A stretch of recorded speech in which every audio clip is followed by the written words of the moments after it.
നമസ്കാരം, ഏഷ്യൻ ക്രാഫ്റ്റിലേക്ക് സ്വാഗതം.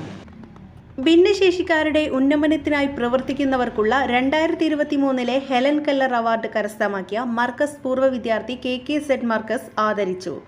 Indian grand Mufti Kanthapuram AP Abubakar Musliyar ഉപഹാരം നൽകി. ഭിന്നശേഷിക്കാർക്ക് തൊഴിലവസരം ഒരുക്കുകയും സ്വയം തൊഴിലിന് സജ്ജമാക്കുകയും ചെയ്യുന്നവരെയാണ് ഓരോ വർഷവും ഹെലൻ കെല്ലർ അവാർഡിനായി തിരഞ്ഞെടുക്കുന്നത്.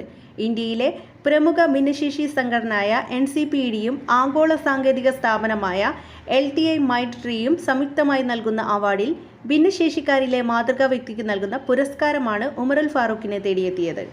ഭിന്നശേഷി രംഗത്ത് ഫാറൂഖ് നടത്തുന്ന പ്രവർത്തനങ്ങൾ മാതൃകാപരമാണെന്നും അർഹിച്ച അംഗീകാരമാണ് അദ്ദേഹത്തെ തേടിയെത്തിയതെന്നും ഗ്രാൻഡ് മുഫ്തി അഭിപ്രായപ്പെട്ടു.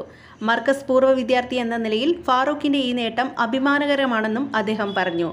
മർക്കസ് ബോർഡിംഗിൽ താമസിച്ച് ഹൈസ്കൂളിൽ പഠിക്കുന്ന കാലത്ത് തന്നെ ഫാറൂഖ് വിവിധ മേഖലകളിൽ മികവ് തെളിയിച്ചിട്ടുണ്ട്. കാന്തപുരം ഉസ്താദിന്റെ സാമൂഹിക സേവനങ്ങളും പ്രവർത്തനങ്ങളുമാണ് ഭിന്നശേഷി രംഗത്ത് സജീവമാവാൻ പ്രചോദനമായതെന്നും ഈ നേട്ടത്തിൽ ഉസ്താദിനും മർക്കസിനുമുള്ള പങ്ക് വലുതാണെന്നും ഉമറുൽ ഫാറൂഖ് പറഞ്ഞു. ലക്ഷദ്വീപിൽ ഭിന്നശേഷിയുള്ളവരെ സമൂഹത്തിന്റെ മുൻനിരയിലേക്ക് കൊണ്ടുവരുന്നതിനും അവരുടെ അവകാശങ്ങൾ നേടിയെടുക്കുന്നതിനും വേണ്ടി ലക്ഷദ്വീപ് ഡിസേബിൾഡ് വെൽഫെയർ അസോസിയേഷൻ രൂപവൽക്കരിക്കുകയും വിവിധ പദ്ധതികൾ ആവിഷ്കരിക്കുകയും ചെയ്തതിൽ ഉമറുൽ ഫാറൂഖ് നേതൃപരമായ പങ്കുവഹിച്ചു. ഭിന്നശേഷിക്കാരുടെ ഉന്നമനത്തിനായി ആന്ത്രോത്ത് ദ്വീപ് കേന്ദ്രീകരിച്ച് ചക്കര എന്ന സ്ഥാപനവും അദ്ദേഹത്തിന്റെ നേതൃത്വത്തിൽ നടന്നുവരുന്നു.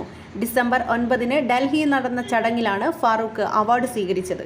അനുമോദന ചടങ്ങിൽ Markaz additional director advocate Muhammad Sharif, joint ഡയറക്ടർമാരായ KK Abubakar Haji, KK Shameem, director in charge Akbar Badusha Saqafi, Aneef Azhari, Alundi assistant director CK Muhammad Iringannur എന്നിവർ സംബന്ധിച്ചു.